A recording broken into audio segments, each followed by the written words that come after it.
independent in thought, and punk rock in life. It's The Chad Benson Show. During your presidency and during your election campaign, Islamophobia took a sharp rise, and attacks on innocent Muslims, innocent immigrants, and mosques have skyrocketed. Everything is Trump's fault, always, period, case closed. We didn't even have climate change till he showed up. Next thing you know, it's all his fault, period. That's it, right? That's it. Everything is his fault. Everything is his fault. Or no. Look, Trump's rhetoric, I don't always buy into.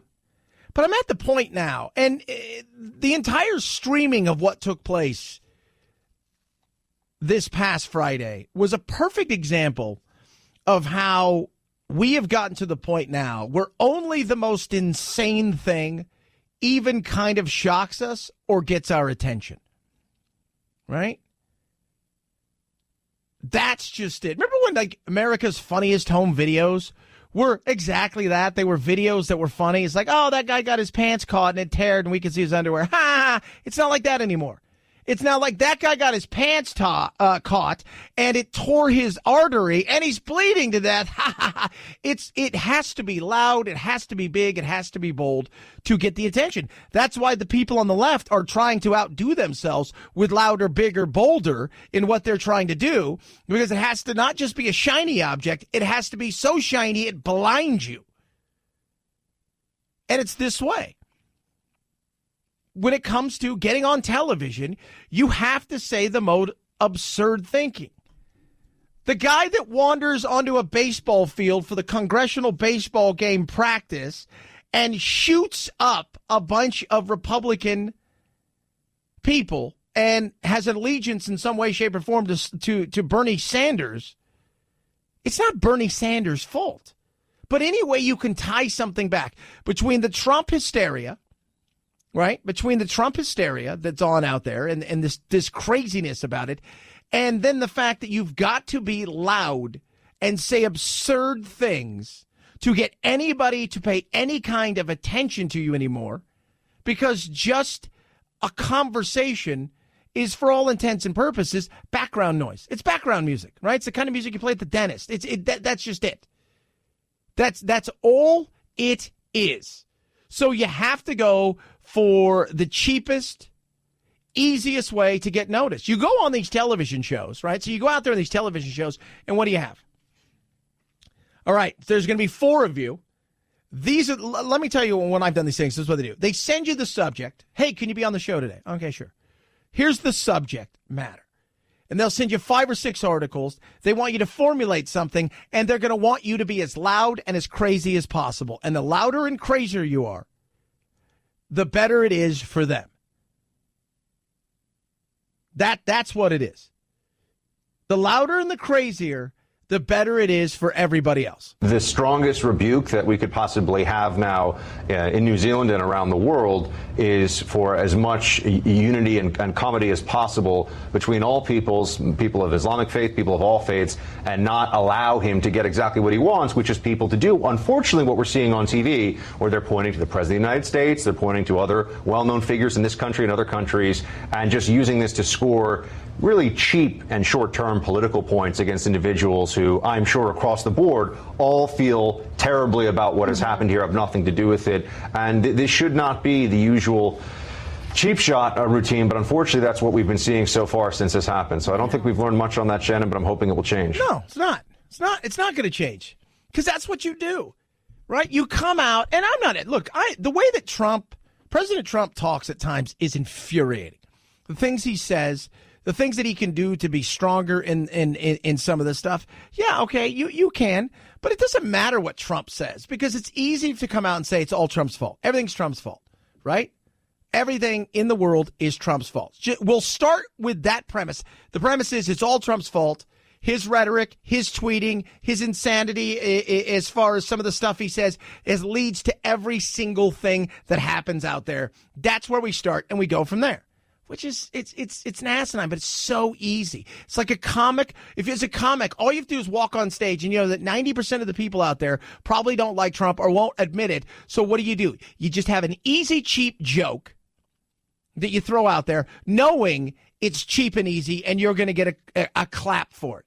It's ridiculous. To the point of, listen to this. So this is a situation at NYU. They're having a vigil for the people. Chelsea Clinton is getting blamed for something. I think it was Eric Trump who actually came to her defense. She's getting confronted. And this is another one of those situations where to get that kind of situation, like if I want to confront somebody, I can't just go up to them and say, hey, I don't like what happened here. It's like, okay, are you guys ready? All right, cool. I'm going to go up and confront this person. I'm going to do it loud because I want the world to see. After all that you have done and all this homophobia that you have sowed. I'm so sorry.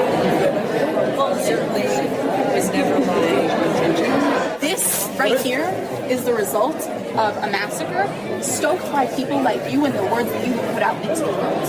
And I want you to know that, and I want you to feel that deep inside. The 49 people died because of the rhetoric that you put out there. Do you hear the snapping? Do you hear the snap? Phil, did you hear the snapping? I heard the snapping. That's right, the snapping. For those of you who don't know, usually that's a poetry thing, right? When you snap and then you snap, that's instead of clapping, because clapping is, you can't clap, you got to snap.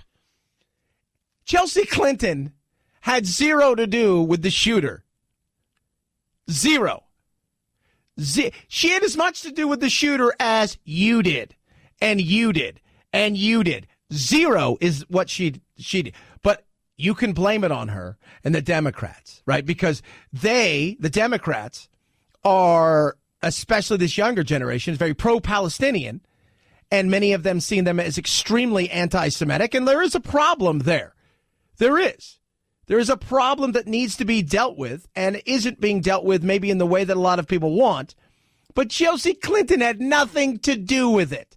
By what? By saying that there's an issue with the Democrats and their anti-Semitism and that it needs to be dealt with. And somehow she tweets something out like that, Ilhan Omar and Tlaib and stuff. And all of a sudden she is the reason this guy, this is the insanity of what we are facing now. The intersectionality of victimhood. And if you don't know what intersectionality is, let me explain it for you. Essentially, everybody in some way, shape, or form is a victim, right? So you need special victim status along the way. But even amongst that victim status, there is a hierarchy in that. So if you are a woman, you're a victim because you're a woman. If you are a lesbian woman, you automatically are on a hierarchy than just being a woman. If you're a lesbian woman of color, you've moved up. Everybody needs a status. Everybody does. Everybody's looking to be a victim in some way, shape, or form. It is ridiculous. It is asinine. I sit here and I shake my head. I shake it and I think, how is this who we are? Is this what we've become? Not only is everybody a victim, not only are we always looking for excuses for somebody, not only are we talking, it's like what happened in Parkland. To this day, we talk more about the fact that it's the gun's fault, not realizing, somebody pulled that trigger. The gun, this wasn't David Berkowitz and the guy next door said, the dog's telling me that I need to go do these things. The gun didn't magically say, hey, kid, come here. Come here. Psst, come here. I want to talk to you. Why don't you go shoot a bunch of people? No.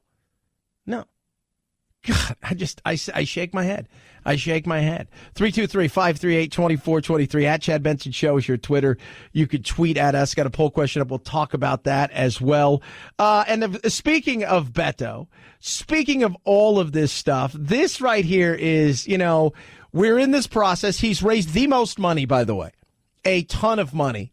$6.1 million in his first 24 hours, which is about $200,000 more than Bernie Sanders did and about $5 million more than Kamala Harris did. But let's talk about this. If you're Beto, you've got a few problems that are against you, besides the fact that nobody knows where you stand on any of this, and some people are already painting you as extremely moderate compared to what they're looking for. But you've got one a couple glaring things that are staring right at you in this progressive intersectionality world of politics that the left is running towards. As a white man who has had privileges that others could not depend on or take for granted, I've clearly had advantages over the course of my life. I think recognizing that and understanding that others have not, doing everything I can to ensure that there is opportunity and the possibility for advancement and advantage for everyone is a big part of this campaign and a big part of the people who comprise this campaign.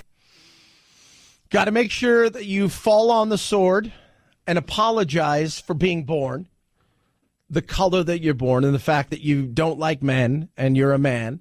The fact, and here's the thing, his biggest advantage is the woman he has at home when it comes to stuff like money, because her dad and her family are worth about $500 million. Yeah, so you know, that's why he can go Jack Kerouac everywhere. He just roam the land freely like he's Kane from Kung Fu. Just give him a flute. He's in a town doing stuff. 323-538-2423 at Chad Benson Show is your Twitter. You can tweet at us. Went to SeaWorld this weekend. Love SeaWorld. But it was the first, here's some advantage, right? It was the first weekend of real good weather. And it got into the 80s. And so we were there, and I don't like a lot of people, and it was a lot of people. But it was funny because, so I'm at the dolphin show, and they bring out this pilot whale named Argo. And it's awesome, right? And the first thing I think of is, I'm like, do anybody even eat these things? So I'm like, oh, the Norwegians do. Just awful. I'm just like, that is awful, Chad. What were you doing? So many people there, though. And can I say, and producer Phil, I don't know how you feel about this, because both you and I have been talking about nutritionally. We've been overachieving, and that was one of those weekends there where talk about advantages of the gluttony that I have. You beat inertia today. Is that what you said? Or you beat? I beat inertia. I worked out today. You worked out. But just because you can wear something doesn't always mean you should. And there was a woman there who wanted to dress like her friends, right? I didn't body shame or anything like that.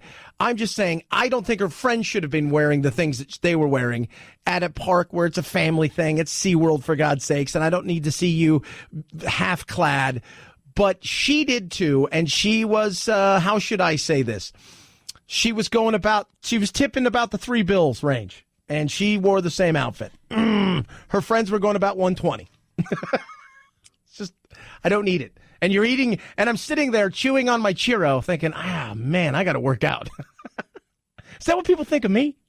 323-538-2423 at Chad Benson Show is your Twitter. You can tweet at us. Hey, Blink, home security is great. While we're gone all weekend, what do we have? We have our Blink. Blink on. What was I doing? Checking to make sure, because we had a big package that was supposed to be delivered, and making sure the neighbors knew, hey, we kind of trade. We go over and take their packages and make sure that nobody comes and porch pirates them. They do the same thing. We alerted them, hey, could you do this? But also, with our Blink smartphone app, we were able to check out to see what was going on inside the house. If there was any craziness, especially comes when our critters are wandering around. Blink is incredible, though. Great way to protect your home. Keep the thieves on the outside, right? Know what's going on the outside, as well as what's going on in the inside. It's vitally important that you have those kind of things. And when you travel as much as I do, I absolutely love having access. The motion-activated indoor-outdoor cameras are easy to set up, wire-free, set up in minutes, 2 lithium batteries, last you up to 2 years. Right now, the Blink Outdoor XT camera system are an impressive 20% off, but you got to hurry. Sales ending tonight, so you got to get there midnight Eastern, right? It is incredible. Get yourself there. You're absolutely going to love it. Go to blinkprotect.com/sale, blinkprotect.com/sale, blinkprotect.com/sale. Blink is an Amazon company, works with Alexa. At Chad Benson Show, Twitter, ChadBenson. Millennials are stressed. We're going to touch on that, plus more from the college fallout scandal. Are more people being caught up? And did they break the biggest cold case in the history of the world? Chad Benson Show.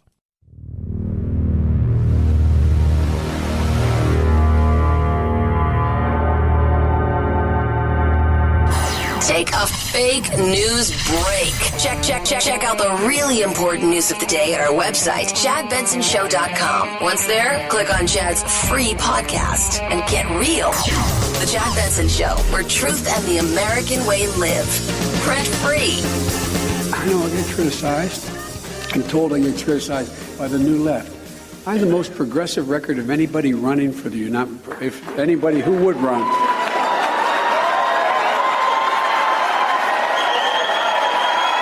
I didn't mean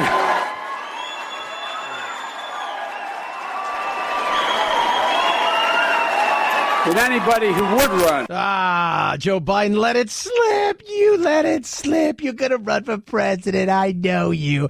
I don't know if he's got a chance. You know, here's the thing.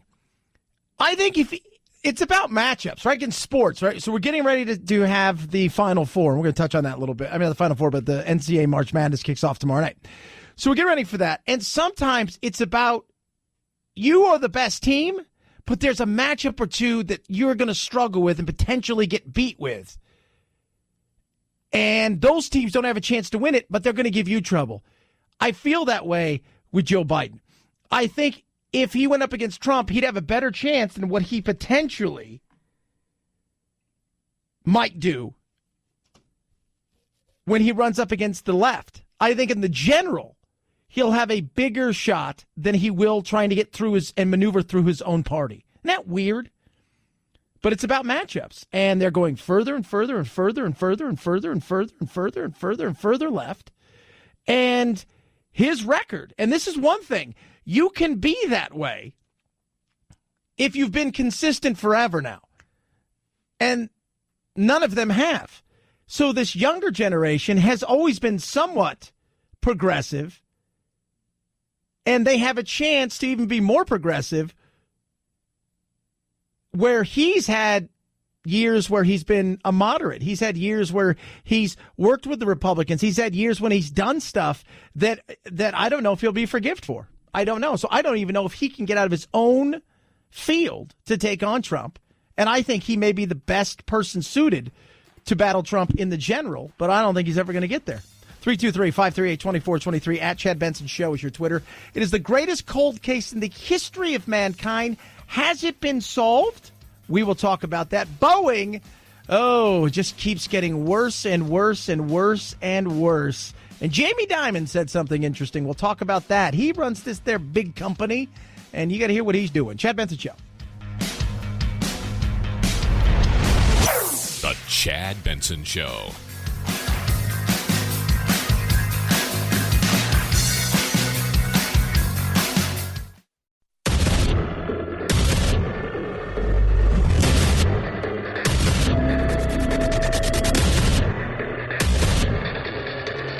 Independent in thoughts and punk rock in life. It's the Chad Benson Show. It's the way it should be if you're going to go with the best team. Now, the only argument you may have that's even anywhere near legitimate if you say, hey, you got to count the games that they lost when Zion Williamson was out. But I think overall it's the right decision. Duke's number one seed and the number one overall. Yeah, March Madness starts tomorrow night. I'm already getting all kinds of, are you going to play? Are you going to play? Are you going to play? I'm totally going to be playing this. But I was interested to find out, like, how much time did we spend on March Madness? So get ready for this. This is 2019, by the numbers, March Madness. $4 billion will be lost because of unproductive workers during March Madness. Those are you, me, you. We're all going to look because 6 hours is spent watching March Madness on average by the average worker. 56% of millennials are willing to miss a work deadline to watch a March Madness game.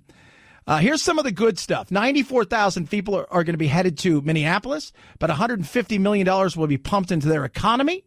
2,000 volunteers are expected. There's going to be 14 NCAA city basketball tournaments going on regionally, and there's going to be 14 cities that are hosting it. That's pretty damn good. Big business. Big business indeed. And, you know, it's weird because we have all this scandal going on, and I use the word scandal loosely. Let's be real. I mean, how much of a scandal that rich people pay their, do something to get their children into schools. Let's be honest about, like, the college scandal. For all intents and purposes, All of us do all we can to give our children as much extra edge as we possibly can. Whether it's that we can spend a couple extra bucks to get them tutoring, or whether it's that we can send them to a camp if they're an athlete to do something, we're all trying to do a little something extra for our children. Now, would we go above and beyond? I don't know, because if you have that money, you don't know if you would or wouldn't do. You don't know what you would do, right? Because of the pressures of parenting now and the perfection of parenting. There's a great article today in the USA Today. I call it lawnmower parenting. They call it snowplow parenting. And what they're saying is kids aren't growing up. Shocking new poll says parenting are killing kids' life skills, which we've known for how long? When we blame a millennial for something and say they're snowflakes or this, that, and the other, and there's something to the flakiness of the way that life is, some of this social justice, I need to be woke, everybody's a victim, I'm part of a victim class, it's highly important that you listen to me, I'm important. There's something to that annoys a lot of people, but we're talking about just the average kid that's a young adult. Listen to this. 76% remind their adult children of deadlines they need to meet, including schoolwork. 74% made appointments for them, including doctor's appointment.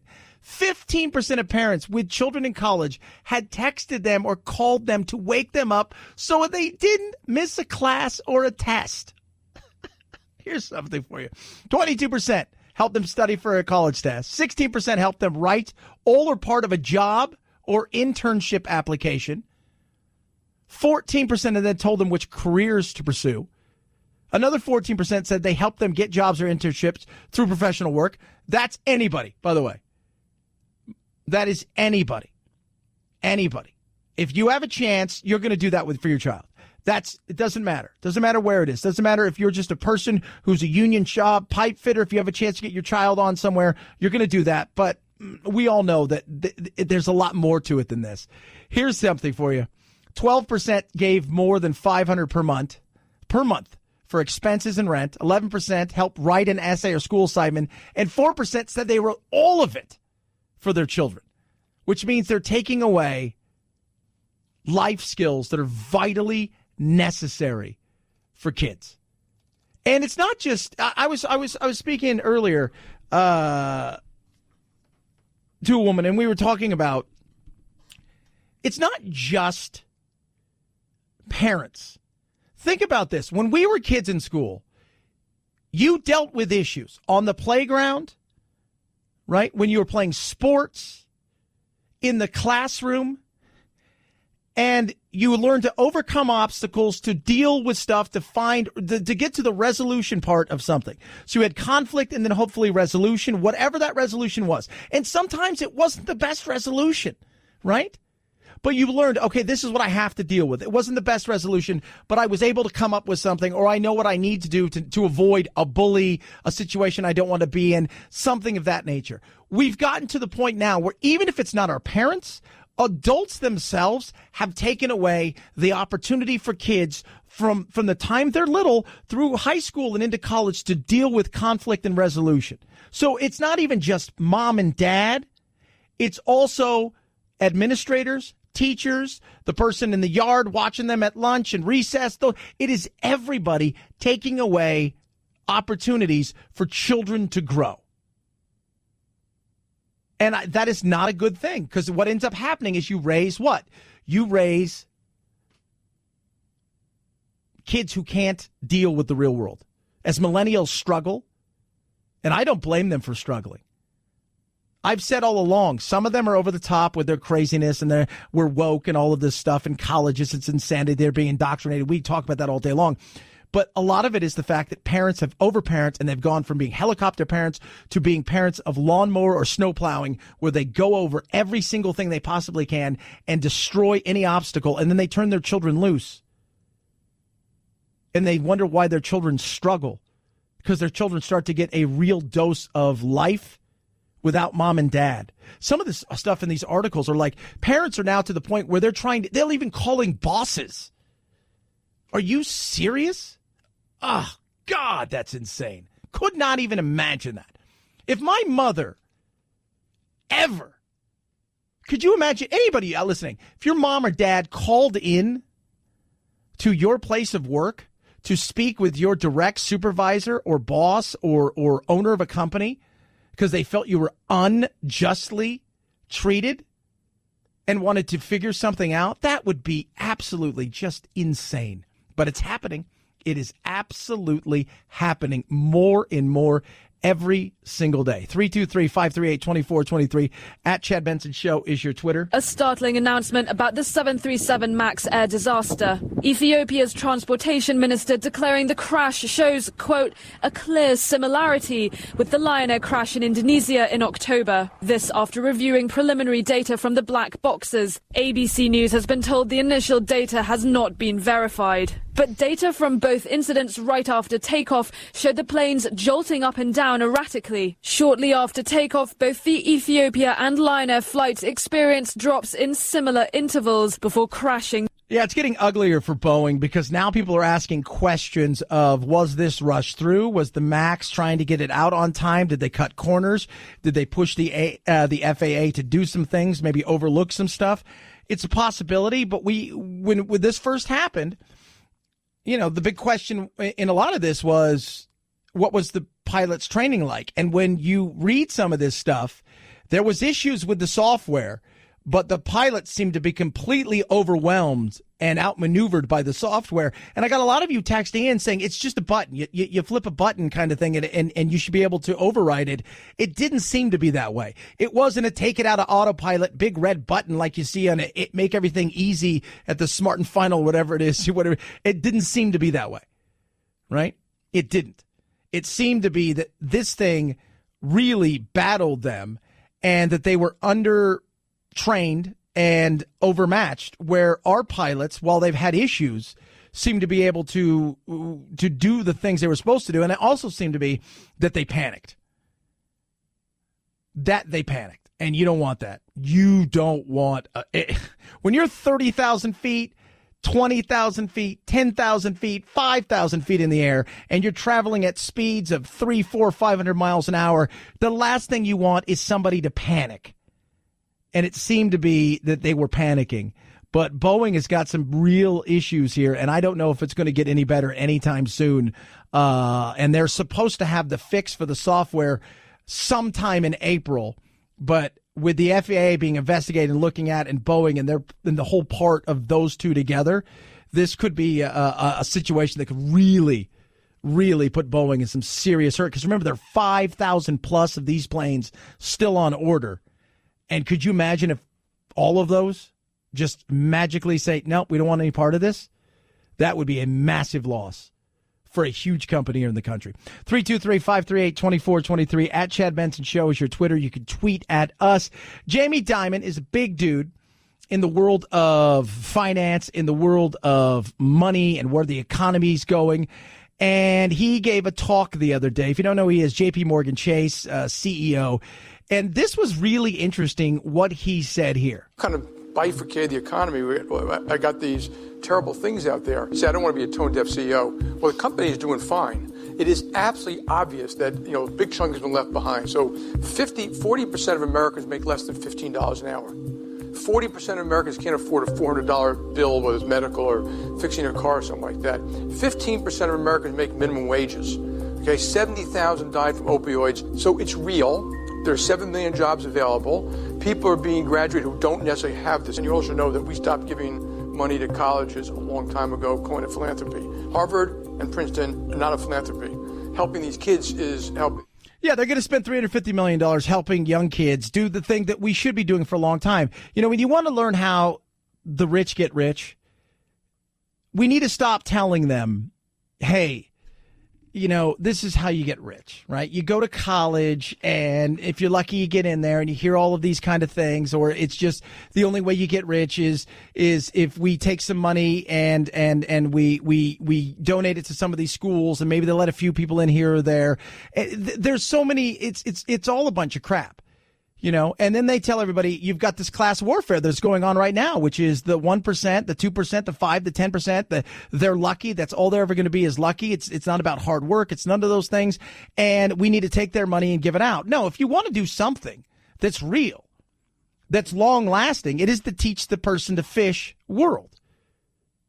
which is go into these communities, spend the money that you would spend on a bunch of other programs that don't work, and show these kids this is how it works. Here's what the real world looks like. Here's how you get from point A to point B. This is how I did it. There are opportunities here for you. Let me pass on my knowledge, which is priceless.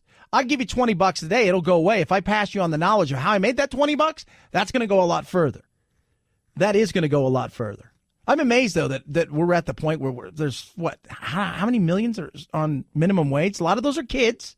But I was thinking about this weekend. I'm out at SeaWorld, right? And I know what I spent at SeaWorld. I spent a grip of money, and I have passes to get into SeaWorld. And I was talking to my friend, and she took her family to Disneyland this past weekend. They were there for like 2 days, and it cost her $2,500 the whole time with everything. I see all these people out there that seem to be like, I hear how like tough it is, and I'm thinking there's 100,000 people there. It's crazy expensive. I don't know how a family of four does it. I don't know. If you're a family of four and you're just on the average American wage, you got to save for a long time to take a trip like that. A week in L.A. or some of these other places where you're going to go to SeaWorld, you're going to go to Disneyland, you're going to do all this stuff, it's going to cost you several $1,000s. That is insane. That is. 323-538-2423 at Chad Benson Show is your Twitter. You can tweet at us. Hey, full night's rest is vitally important. Sometimes your pillow's great. Everything else, you need a little something. That's where MyPillow comes in, right? They've got the best pillows in the world. We know what it is, but you know what they've got now? Giza cotton sheets. They're incredible. They really are. First of all, hot and cool, that stuff goes away right there. It's amazing. Giza's grown in a small area in the Mediterranean Sea. It's super smooth. It's breathable, which is awesome. And the deep pockets on these things, they'll fit any bed. And guess what, kids? 100% machine washable, dryable, made right here in the USA. I love it. I've got it on my bed. It is so amazing. And the feel of it, you know how it is when you get into nice sheets? Like sometimes you fit it and it's like, this is so starchy. Then you slide into smooth and you're like, this is going to be good. That's what you're going to get with the new Giza sheets. Check them out today. Call 800-983-4975 or go to MyPillow.com. Use promo code Benson. That's MyPillow.com. Use promo code Benson. 800-983-4975. MyPillow.com. That's MyPillow.com. Promo code Benson. It's the Chad Benson Show.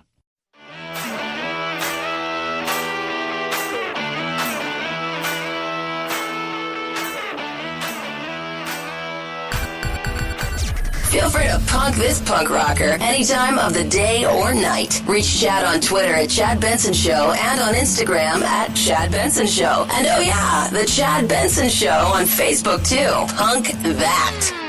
I've been waiting for this moment. To no one's surprise, Captain Marvel easily held on to the top spot of the weekend box office, taking in another $69 million in its second week of release. That brings its total domestic gross so far to just over $266 million, $760 million worldwide. It's time to bring the park back to life. The animated family film Wonder Park opened stronger than expected with $16 million, good for second. The teen drama 5 Feet Apart debuted in third.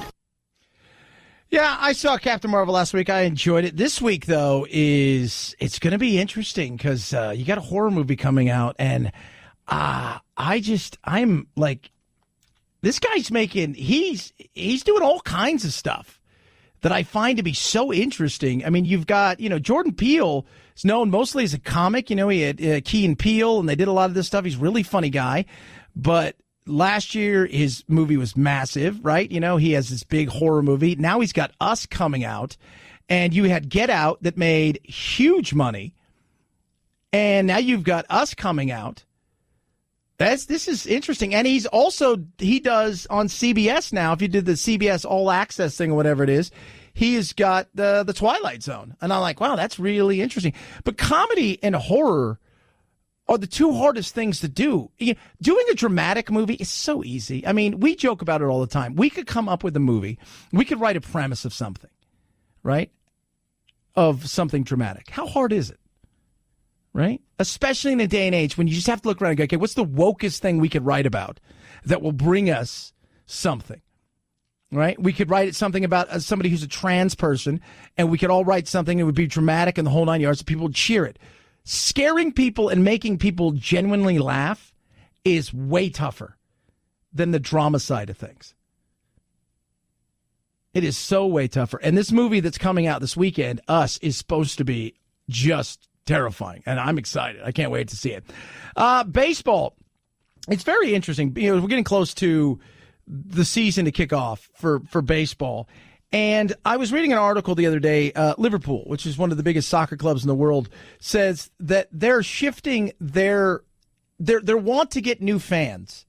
And the competition that is out there nowadays, even for players at a younger generation, is no longer we have to compete against movies and television. We have to compete against other clubs to get the best players.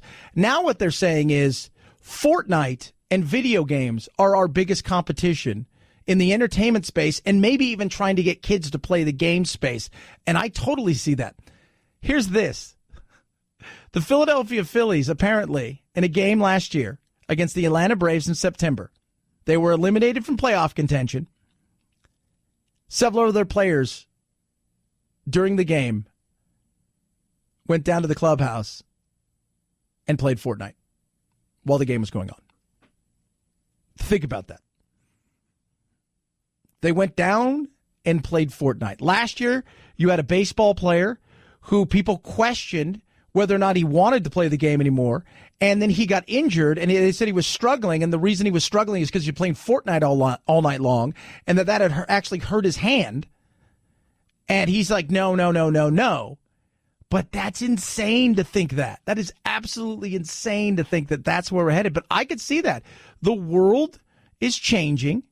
So how do you change with the world? What do you do to change with the world to get the eyeballs you need? There's a lot to it. Sports in the next 5 to 10 years is going to become so interactive. I'm waiting for a day when they say, all right, you know what? You guys get to call plays. You guys get to vote on the plays. Is it going to happen tomorrow? No. Will it happen in preseason? First, potentially. But you're going to get to the point where it is going to be that kind of thing, where they're going to be saying, all right, fans, what do you think? Right? That was one of the first interactive show that we all kind of remember, but then it got ridiculous, was American Idol, where we were participating in ways that we never have before. Call up, vote, do the whole 9 yards. Think about that, though, on an instantaneous level in the world of sports, because it is going to become more interactive in ways that we've never seen. You're going to be able to be on the field in ways you've never thought. And I think also in the movies moving forward, there's going to be tons of choose your own adventure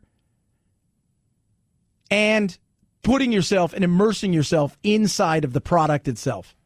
It's going to happen. 323-538-2423. At Chad Benson Show is your Twitter. You could tweet at us. Love hearing from you. Check out the Instagram as well. And also, check out thechadshow.com. We got all kinds of good stuff there, including things like podcasts that are absolutely free.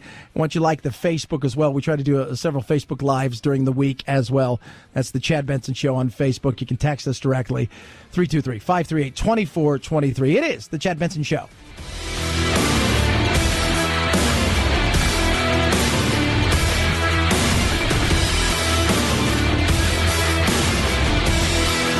This is the Chad Benson Show.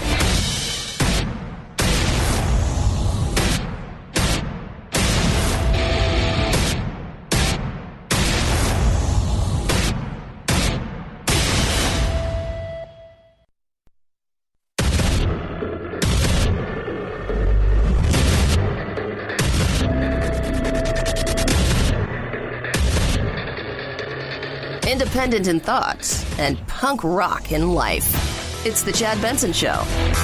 I'm not putting it on President Trump. There's one man who pulled the trigger here, okay? Yeah. The person who is giving a sign of allegiance to President Trump is the killer here. He calls him a symbol of white identity. Yeah. The language he uses in this manifesto is all about invaders. It's all about invaders, which is similar language to the killer at the synagogue in Pittsburgh. Mm-hmm. It's also language that President Trump used in a campaign ad before the midterm election. Yeah. The word invader means something to white supremacists around the world. There you go. So Trump's fault? we're not suggesting it was Trump's fault, but it's Trump's fault. I mean, it's not a suggestion, but I'm just saying it's Trump's fault. We're not suggesting that he did anything.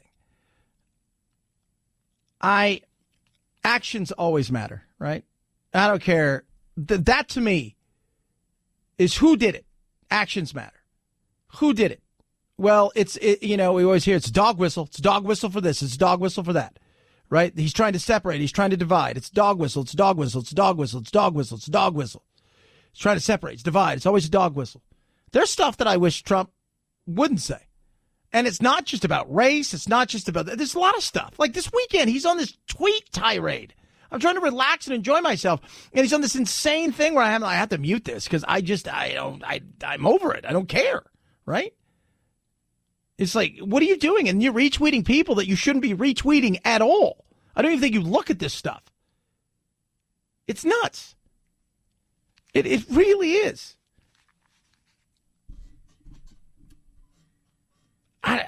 But when we always want to we're looking for a reason.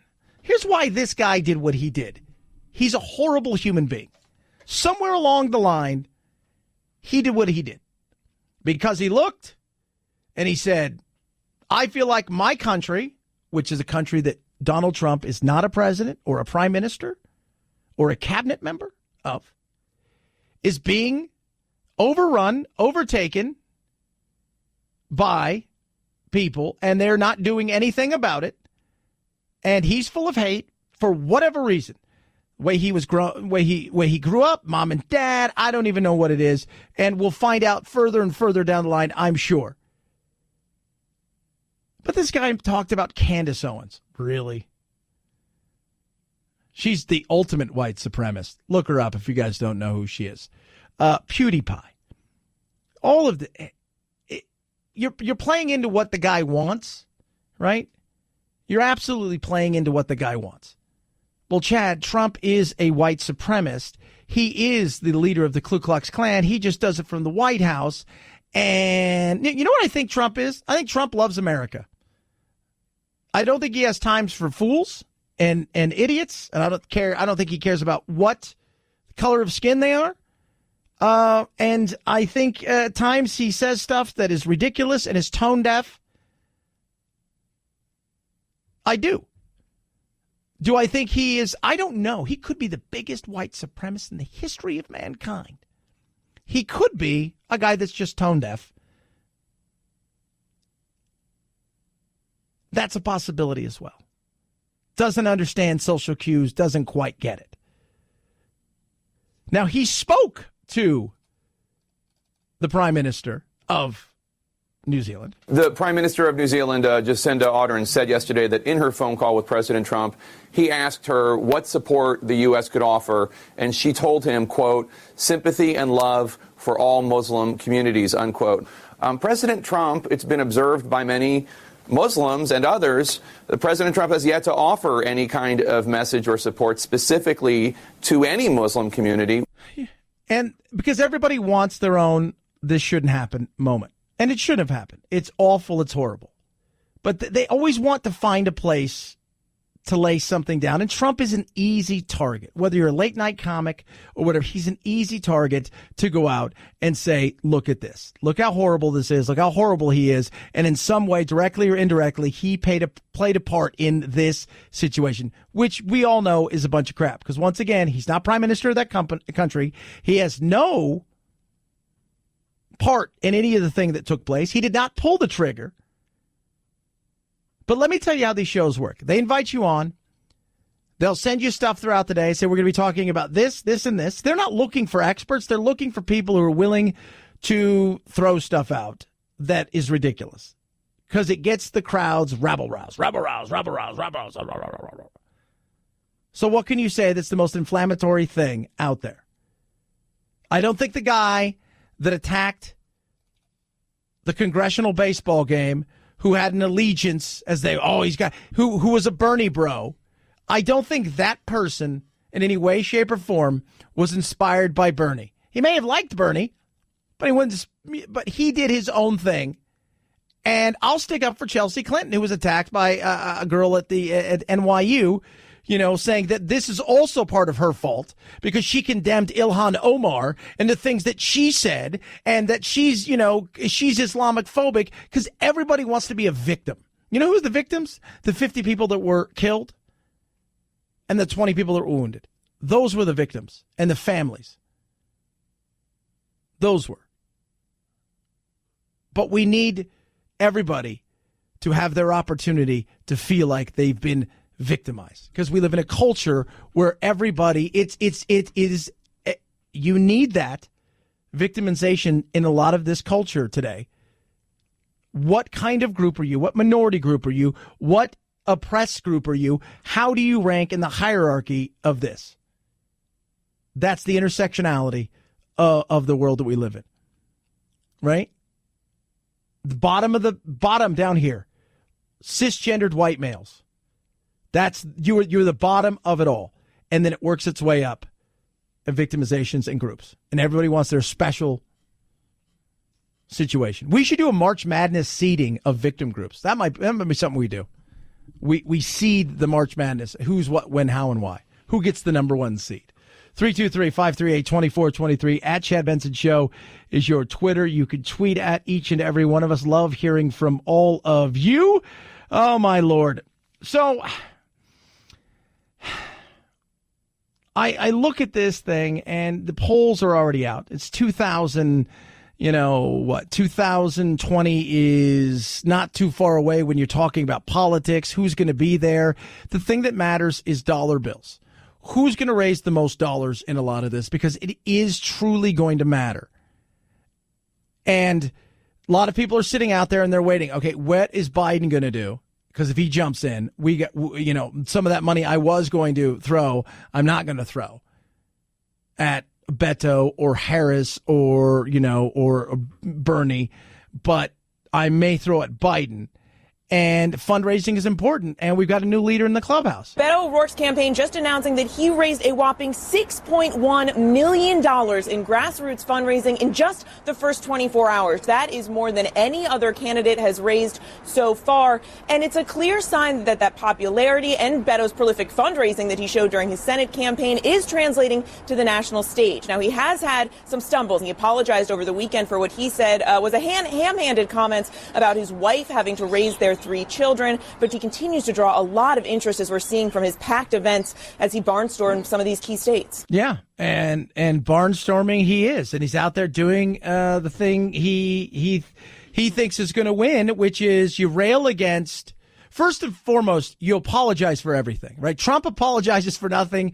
If you're on the left, you have to apologize for everything. If you're Kamala Harris and you were once here you are, a prosecutor. You did your job amazingly well. You must apologize for doing your job so well because you hurt somebody along the way. It doesn't matter who you are. You have to go on the apology tour of the left. The right's not so much on the apology tours, and there are times they should apologize. But the fact is that they don't apologize. In particular, this guy, Trump, the president, he doesn't apologize. And I understand why. The people on the left, they don't believe anything he has to say. So why would you waste your time and your breath apologizing for something that in many ways you didn't think you did wrong, and the other ways that you go out there and you look at an apology and you say to yourself, you're not going to believe me anyway, so why? Why would I? Why would I waste my breath? And in some cases, you just feel like I haven't done anything wrong. So you got to have your apology tour, and you got to set it up correctly. As a white man who has had privileges that others could not depend on or take for granted, I've clearly had advantages over the course of my life. I think recognizing that and understanding that others have not, doing everything I can to ensure that there is opportunity and the possibility for advancement and advantage for everyone is a big part of this campaign and a big part of the people who comprise this campaign. And there's the intersectionality, which is he's a cisgendered male. He's a male. He's white. He identifies with his gender. He's straight. He's wealthy. Check. All the bad things that you don't want to be. All of the bad. And he's already hinted if he gets the nomination that it's not going to be Bernie, right? It's going to be Kamala Harris. It's going to be Klobuchar. It's going to be Elizabeth Warren. It's going to be somebody. It is not going to be a man that gets his second in command, if you will, the vice presidency nod from him. And that's if he wins. That's if he wins. Because is he left enough? And do they believe it? That I don't know. I don't know if they believe it, right? Because they're looking and they're like, are you left enough? Are you really left, though? I mean, are you progressive? Are you buying into this? Because he apologized this weekend for capitalism on Friday. Talked about how horrible capitalism. That doesn't win you the people that you're going to need to get you over the hump. But the apology tour is on. And there's certain people you're going to see along the way. Joe Biden, if he gets in, and I think he will, he's going to have to start his apology tour right away because he's got some Me Too issues in the past. He's got some segregation issues he's talked about in the past. There are going to be some stuff that he's got to go apologize. It's how much does the far left believe that he's real? Is he woke enough? Can he be woke at that age? I don't know. 323-538-2423 at Chad Benson Show is your Twitter. You can tweet at us. Do love hearing from everybody. Check out the Chad Benson Show Facebook page and also the chadshow.com. You can go there. And when you go there, kids, you can grab yourself podcasts, do all kinds of stuff like that. It's pretty cool. We try to keep it up as much as we possibly can. Sometimes I'm in charge of keeping up, and I'll be completely honest with you. I'm not great at a lot of the stuff when it comes to the old intranet there and doing some of that stuff. And our producer Anthony's been away, and it's just, producer Phil and I, we're a dog and pony show here. I had to call in, I had to recruit today to get people here. I did. For our dog and pony show. 323-538-2423 at Chad Benson Show is your Twitter. It's the Chad Benson Show.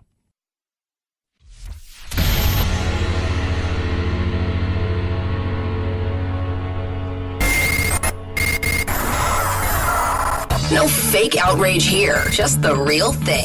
The Chad Benson Show.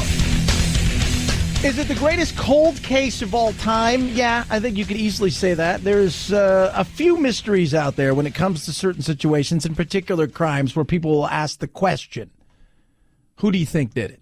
Right? You look at the Kennedy thing, but when you look around the world and you ask the question, what's the greatest mystery when it comes to crime? It's Jack the Ripper. It's absolutely Jack the Ripper, because everybody knows who Jack the Ripper is. Younger generations know. They may not know who Kennedy is, but they know who Jack the Ripper is. Right? They do. Has it been solved? They believe it has. And he says the suspect was called Kosminski. Doesn't give us a Christian name, but insofar as research thus far has been able to reveal, there is only one Kosminski that could fit the bill, because we're told that this Kosminski was committed to an asylum, and the only Kosminski found in the asylum records, which was found by Martin Fido, is a man called Aaron Kosminski. Yes, what they've done is they've identified through DNA blood that was on one of the garments by one of the murdered women, and they believe now they have figured out who the killer is. He was a barber, he was Polish, he was in Whitechapel, the same area. He was good with his hands and the tools of his trades. He'd been known to frequent the ladies of the night, if you will. And there was a witness. And the witness saw something take place, but refused to testify because he was Jewish, as was Kaminsky, and refused to testify based on the grounds that he knew his testimony would get him hung, and could not, for his faith, do that. But they believe this is it. If we believe the marginalia, then there was some reason why the police suspected him. He was taken with difficulty to a place called the Seaside Home to be identified, and that was probably the convalescent police Seaside Home in Brighton, where he was positively identified. The police then, for reasons which baffle everybody, released him. Yeah, they had to release him because they couldn't hold him if the other person was going to testify. So they had no choice but to release him. And this was a guy who was a person of interest along the way. When you go and you look, there's a bunch of people where they look along the way and say, is this person's interest? This is the person. They narrow it down, much like D.B. Cooper. They think, okay, it's one of these 4 or 5 guys that they think has done this. Same thing here.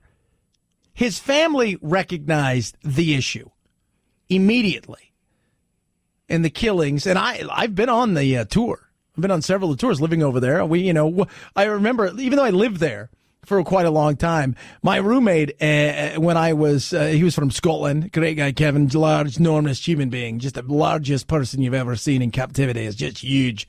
He and I decided to we had a week off and we decided to just be tourists, even though we lived there. And we went on the tour, the walk, and it's crazy. And they show you pictures and stuff. This guy's family recognized there was an issue here immediately. In early 1891, Aaron Kosminski was officially found to be of unsound mind, and on the 7th of February, he was committed to the County Lunatic Asylum at Colney Hatch in North London. Scary. And that's it. That was it. Killing stopped, and the DNA is definitely on his blood and her blood are on the same thing. So whether he was by himself or whether there was an accomplice, the chances of, that happening are probably, I wouldn't assume she was going to get her herded. Right? Like I got to get my herded, and this guy is great at it, and he cuts himself and cuts her. I don't think that probably happened. 323-538-2423 at Chad Benson Show is your Twitter. You can tweet at us. Speaking of killers, got a killer story about something we eat. Oh, look at that, kids. Called a Segway. And the college scandal continues to be scandalous. How scandalous is it really? It's the Chad Benson Show.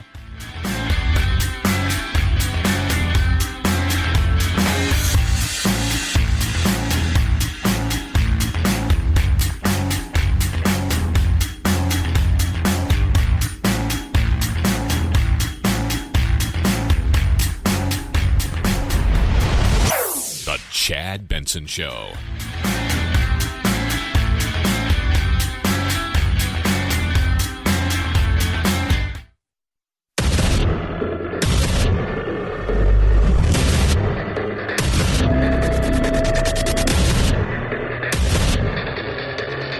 Independent in thoughts and punk rock in life. It's the Chad Benson Show. Fallout in the college admissions cheating scandal. Yale now investigating a student who may have been admitted to the soccer team on a fraudulent athletic endorsement.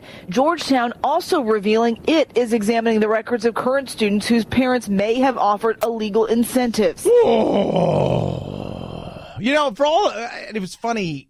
So I'm at SeaWorld, and I'm, you're sitting there and you're listening to people talk next to you, and sitting there waiting for the shows, and like a lot of people are talking about this, and it's you sit there and you go, okay, so it's 33 people that were arrested were parents, 17 people that are administrative coaches, all named in this kind of thing. It wasn't like it was 5,000 people. It's $25 million. How much is our debt when it comes to just the debt alone in the college world? $1 trillion+ bubble ready to burst. And that doesn't even count the fact that people are already graduated and all of these things. It's a horrible situation if you want to make it a horrible situation. And as far as you step back and go, oh, this is how everybody has gotten into college. This is what it's like for everybody. It's not. It's a group of people who had means to do something, and they did it. And it's gone on for years. And it continues to go on. And this is nothing more than a situation where people will go, oh, all these people have, yes, they have privilege. They're wealthy people that have privilege. They fly on their own jets, and the ones that don't sit in the back with you and I and Couch. They don't. Right? They get to do other things. They spent their money on this. And the public places and the private places, like, who cares? SC's a private school. They want to take up $500,000 from somebody. Who gives a rat's ass? That's their business. Right? Well, they're taking public money. They're taking public money. Kids who are asking and taking out loans. Right? The reality is this has gone on for years, right? Go look at Harvard and Yale and all of these Ivy Leagues and see the legacy of legacies of people that have gone there. in a lot of these places, right? Grandpa's name's on the building. Guess what? Probably getting into school.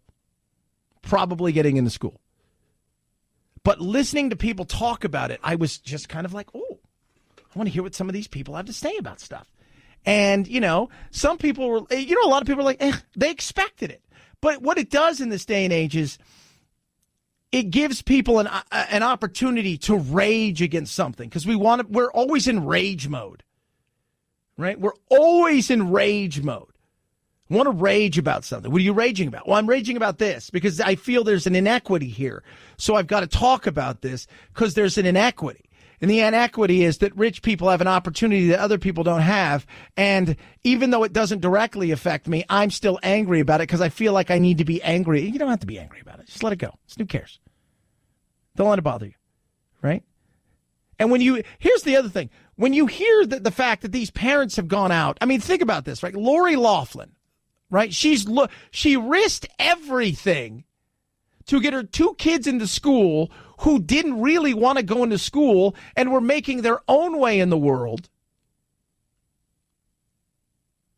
Think about the pressure on those kids. Actress Lori Loughlin and her husband also facing charges, accused of paying $500,000 in bribes to get their 2 daughters into USC. Highlight palette with Sephora collection. Last year, her daughter, social media influencer Olivia Jade, joked about not attending high school classes. But I'm also literally never at school. Meanwhile, her mom, a fixture on the Hallmark Channel. It's very festive.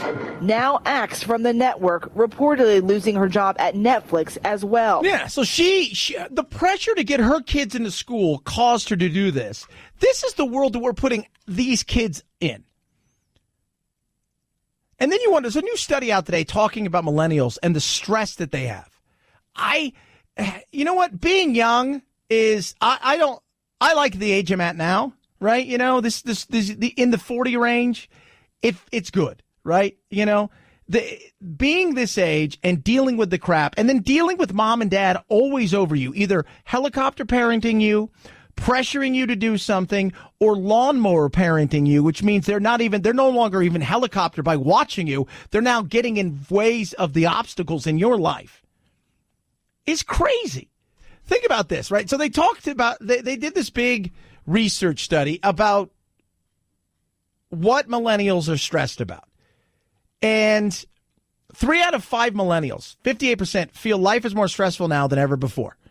Yeah, it can be. I think it can be.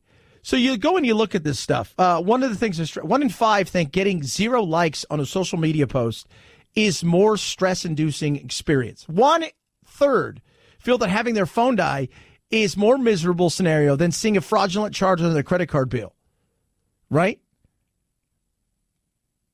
Gridlock was the 3rd most common stress for young adults.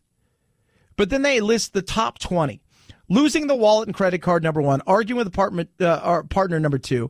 Commuting, traffic delays, 3. Losing a phone, 4. Arriving late for work. Slow Wi-Fi. Phone battery dying. Forgetting passwords. Right? Phone charger being lost. Like, you can look down here, like paying bills, way down there. Job interviews? Nah. Phone screen breaking was huge. And I understand that. You don't have a lot of money, so you went out and you bought a $1,000 phone. And to fix that phone, which we recently went through a situation where we fixed the screen on the phone and the charger thing was broken, it cost as much as my phone. Could have got a new one. But the cost of the phone, you're still paying it off on your bill because it's a great deal. It's at 50 cents today and then 48,000 easy payments of $100 on your bill, right? Credit card bills, check engine light coming on, student loan payments, job security, choosing what to wear, and washing dishes is down there because you got to do something. But whose fault is it that these kids are like this, right? In a lot of ways. It's on the parents as much as is anything because we stress them out. If your mom and dad are willing to spend $500,000 for you to go to college, $500,000 for you to go to college. Think about that. They're willing to spend $500,000 for you to go to college, not counting how much it's going to cost for you to actually go to college. That's just to get your ass in there. Think about how much pressure you're probably under to do crap, to perform. I see it all the time. My little brother Spencer, he is in his little basketball league. He goes to, they have like it's all the special needs kids. And so you see a lot of the same kind of kids that are always helping out with these things. And then he has his school that he goes to has like their own homecoming where they have a basketball game. And then there's all these kids there from this place called Oxford Academy, which is in California, which is one of the toughest high schools out there. Their collective GPA is probably 4.3. These people do so much extracurricular activity. And when I stand there and try to have a conversation with them, I might as well talk to a sponge. I'll get more interaction. They don't understand how to deal with human beings. It's totally amazing. But it's totally amazing that we're in a situation like this today. We're pushing these kids so hard to do all of these kind of things. And we're forgetting to let them, A, be kids, and B, learn how to fight some of their own battles, learn how to overcome some of these hurdles in life. It's nuts. It's so crazy. And I sit back there and I think to myself, you guys have no idea what awaits you in the real world. Because at least for a decade or so, there's still going to be some baby boomers and some Gen Xers in charge before the millennials take charge in mass. So you're going to be dealing with bullies. You're going to be dealing with unpleasant situations. You're going to be dealing with situations where mom and dad can't ride in on the white horse and fix the issue that you're facing. Just can't happen. So think about that for a second. Soak that up. Soak it up. 323-538-2423 at Chad Benson Show is your Twitter. You can tweet at us. Speaking of that, here's the one thing adults we have to think about when it comes to the world that we live in. It's how many eggs are good and how many eggs are too much. So researchers examined 6 long-term studies that evaluated daily dietary cholesterol intake above the average of 298 milligrams. Now, one egg has about 186 milligrams of dietary cholesterol.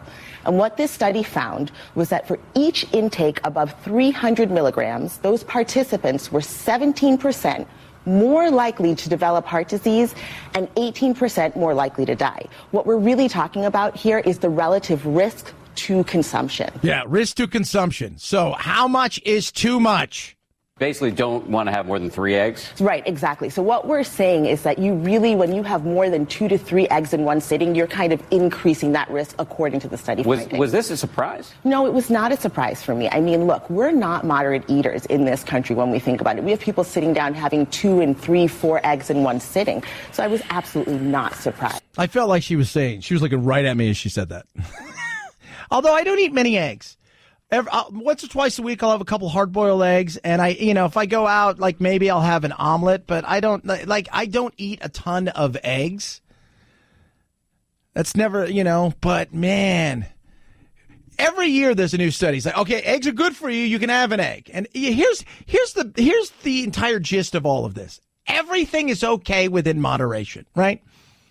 You want to have a hamburger? It's all right to have a hamburger within moderation. Maybe you don't need the fries, right? Maybe you don't need the fries. If you could decide, hey, I would like some fries and I want to get something, maybe have a protein wrap instead and then get a small fry, right? It's always about moderation. Essentially, think about this. Your stomach should be the size of your palm. So whatever you can kind of fit in your palm is probably what you should eat. And you throw in a little exercise and you'll be okay. Don't smoke, don't drink kind of thing. And if you do drink, again, moderation. Moderation is key to a lot of stuff, but we love to consume. Doesn't matter what it is, right? Just consume, consume, consume, consume. We live to consume. I'm guilty. This weekend, I was awful. I was like, yeah, I could totally put some whipped cream on my churro. It's like, what is wrong with me? Who am I? Like the animals are looking at me, shaking their head. They're like, this whale can eat 100 pounds of fish a day. And I'm thinking I could eat 100 pounds of churro a day. You're disgusting. I was awful this weekend. Oh my goodness. But Phil, in fairness, you said you were awful this weekend too. See, we all have that issue. Indeed we did. We have that issue where we look and think, I could have another donut. Nobody's looking. But I'm looking inside my heart. 323-538-2423 at Chad Benson Show is your Twitter. We've got a Twitter poll up, and that Twitter poll is, do you think Trump had any part to play in this whole thing in New Zealand? A lot of people are texting in saying, yes, he used the word invaders, so indirectly he did. 79% said no. 21% said, yeah, he is. He is responsible in some way, shape, or form for this. And I'm sorry, I can't buy into that. I can't, right? I can't buy into the actions of a person. I just, based on what somebody said, who, A, is not the prime minister of that country, right? They're dealing with their own issues over there. Those gun laws are their own gun laws. And, you know, he also said Candace Oden and PewDiePie. Little things. Sorry. Other people will see to it, but that's part of the craziness that we like to scream and yell to people. Oh, this is great. We can say these things. We're going to get people to talk about it. But there's a lot of people out there that while they're talking about it and saying it, there's a lot of people out there that buy into it. And that's kind of scary, too. Car Shield, amazing. I drove a lot this weekend. Lots this weekend. I tend to drive a lot. And I will tell you this right now. It's nice to know that Car Shield has my back as the just-in-case world that we live in, that something goes wrong with my car. I don't have a warranty with my car, so you know what it would mean? It would be out of my own pocket, but that's where Car Shield comes in. I get to choose the mechanic that my car would go to. I already know the mechanic I would take my car to. Secondly, I'd get 24/7 roadside assistance, so if, hey, can you guys come take this somewhere? Yes, where? To the mechanic I want them to take it. And third, by the way, I need a rental car. Okay, rental car's free. Here you go. That's the beauty of Car Shield. Having somebody have your back, especially in a situation when it comes to money and stuff, you pay a small deductible. They get them paid directly. So save yourself thousands in future car repairs. Get covered by the ultimate and extended vehicle protection like I did. It's called Car Shield. Go to carshield.com. Use my code Benson. That saves you 10%. Look at all of the plans they have. Which one's right for you? You choose it. Get it done right then and there. And trust me, you're going to feel great about it. That's carshield.com. Carshield.com. Code Benson or call 800-CAR-6100. Mention code Benson. A deductible may apply. At Chad Benson Show. Twitter, CHADBENSON. It's the Chad Benson Show.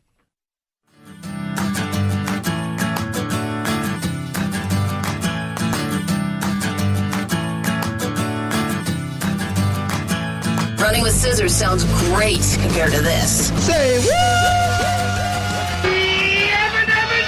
It is called the Flintstone House for its bubble-like cartoonish looks. The owner of the 1976-built Hillsborough, California home, Florence Fang, bought it in 2017 and has added items dedicated to the 60s TV show, including dinosaur sculptures and a Yabba Dabba Doo driveway sign. The town has filed a complaint because the owner will not remove all the extras, which code enforcement calls an eyesore. Fang is a former publisher of the San Francisco Examiner. Her grandson says she'll fight to save the Flintstone House. Dave Schreiber, ABC News. Yabba Dabba Do it! Yeah, if you've never seen it, Google it. It's really cool. It looks like the Flintstones. And it's a house. And they've added stuff to it. And not only is it like, so you've got the house, it looks like the Flintstone house, but on top of that, they've taken, over the years, the people who've owned the house said, hey, we're going to get a sculpture of a giant dinosaur. So they got all this stuff in the backyard and stuff in the front yard. And the neighbors are pissed because, oh my God, look at this. It's the Flintstone. People come by. It's like this, yeah. What do you say? It's like people who bitch about people who have like their lights up and, oh, people are coming by and it's a nuisance and just at some point in time, just get over it. Can you not just go, I really don't care. It's my neighbor's house. It's kind of cool. But what if it goes and you try to sell your house and you're going to have trouble selling your house? It's California. This one's in California. You're not going to ever have trouble selling your house in California. I promise you. That's not going to happen. Saddle River, a wealthy New Jersey community which once welcomed Richard Nixon when he moved there, is having none of this. The town drawing the line at loud canines. Tonight, the town council considering an ordinance that will punish the owner if dogs bark, yelp, or howl too much. If dogs carry on for 20 minutes straight, owners could be fined or sentenced to community service or even jailed. A public hearing will precede the vote, unknown if dogs will be allowed to be heard. Look at the way they did that. Here's how do you know? So do you have to record it for 20 minutes? Because then it's my word versus the dog. So if a police officer comes out, right, because they got nothing better to do, and they're like, hey, it'd be great if I take a call about, public nuisance of a dog, which can be annoying. I think we all know that, just like, alarms, car alarms. So my question is there like a clock running? What if the dog barks twice in a 20-minute span, and it's not all the time, but in a 20-minute span, you heard the dog bark once or twice, you don't like your neighbor. I just see this crazy. And we all know that there are always, in your life, every once in a while, you run into a neighbor who's got a dog that's annoying as hell. Right? Like the Bumpuses from the Christmas Story. I get that. But do we not have better things to do with our time? We don't. Right? Got to make the world a little bit more perfect. 323-538-2423 at Chad Benson Show is your Twitter. Think about this. If you had the dinosaur house, the Flintstone house, and you had dogs that barked, and you had real dinosaurs, wow, you would be a super double triple nuisance. It's the Chad Benson Show.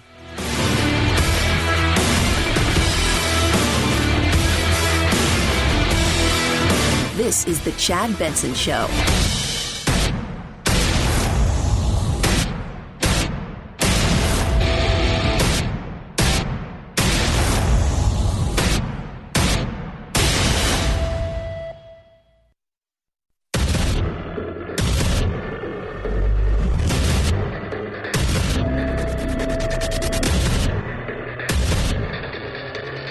Independent in thoughts and punk rock in life. It's the Chad Benson Show. I'm not putting it on President Trump. There's one man who pulled the trigger here, okay? Yeah. The person who is giving a sign of allegiance to President Trump is the killer here. He calls him a symbol of white identity. Yeah. The language he uses in this manifesto is all about invaders. It's all about invaders, which is similar language to the killer at the synagogue in Pittsburgh. Mm-hmm. It's also language that President Trump used in a campaign ad before the midterm election. Yeah. The word invader means something to white supremacists around the world. But they are trying to blame it. And part of that is because it makes good business sense. It's a great way to get people talking about what you're doing. The minute it happened, I said, it's going to be so easy to blame Trump for this. Well, people text me earlier. Well, Chad, he uses the word invader. So does Space Invaders. Come on. Let's be real, right?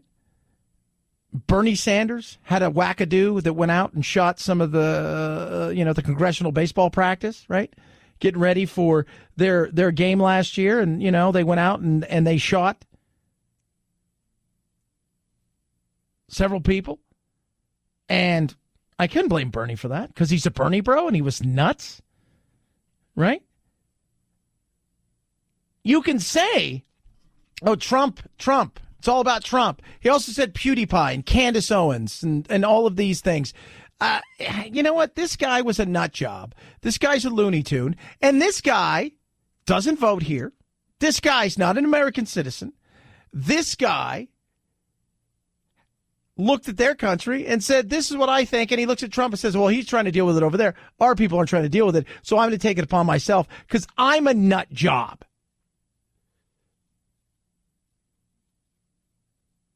But it's easy to blame Trump, right? Because part of that is the entertainment factor of getting people to talk about these kind of things.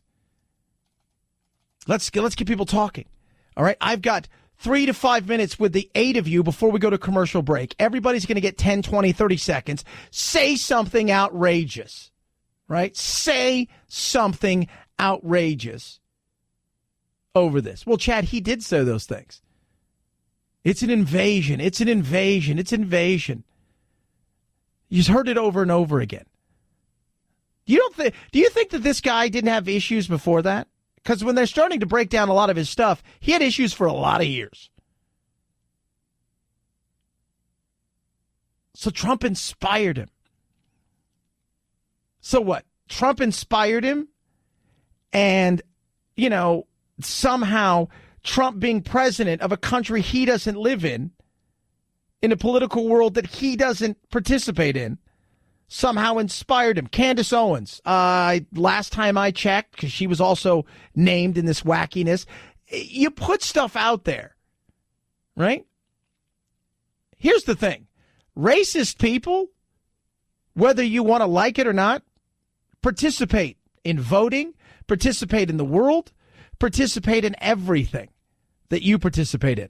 whether people like that or not. It's not like they walk around and you identify them magically and say, well, you're not allowed to vote and you're not allowed to do this, you're not allowed to do that. It doesn't work that way.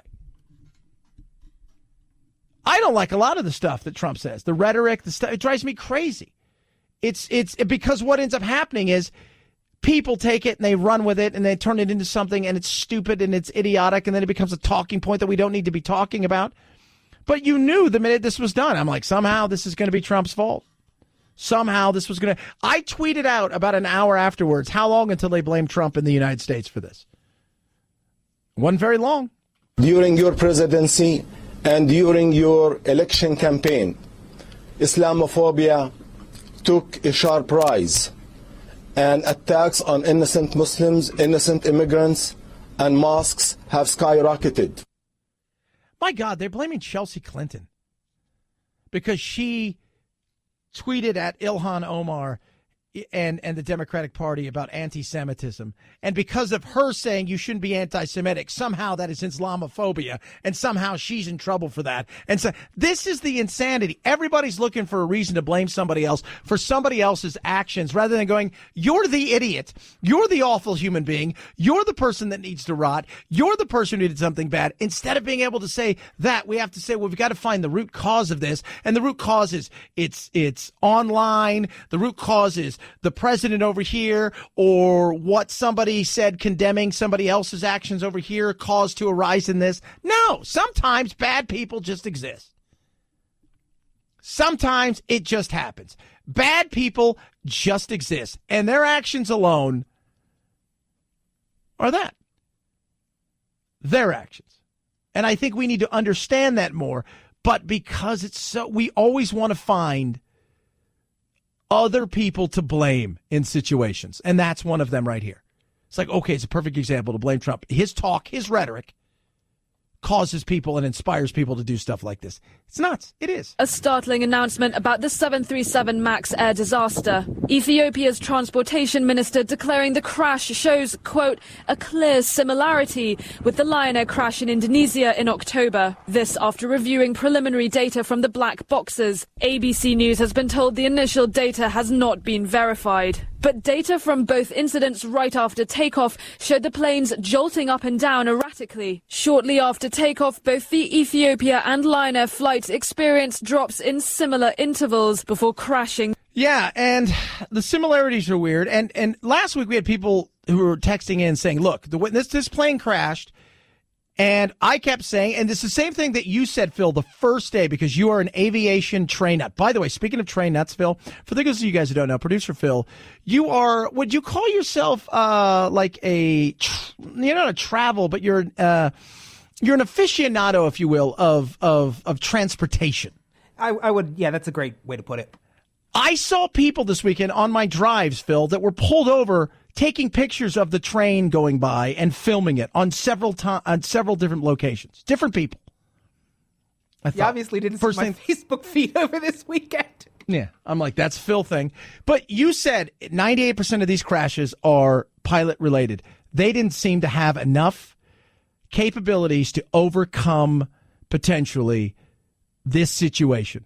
And in the voices, apparently, on the Ethiopian Air, you could hear the terror. And everybody's like, it's just one button to switch something off. That's what I got. 2 or 3 people that text me said, it's one button that should have switched things off. Now, they want to do an investigation. Did Boeing push something through that shouldn't have been pushed through? Is it the training? Is it everything? Meaning maybe the training wasn't adequate enough for some of these countries and some of their pilots. And maybe Boeing put something through where it wasn't as simple as a switch the button off, take control of an airplane situation. And then with it going to France, this is one of those situations where France, by the way, they're a big fan of the old Airbus, if you will, wink, wink, nudge, nudge, and that's not a good thing for Boeing. Boeing would like to have those black boxes back, and I think we, the NTSB, who's going to be working along with them, would like to see a lot of this stuff. So this may become a battle of corporations on top of everything.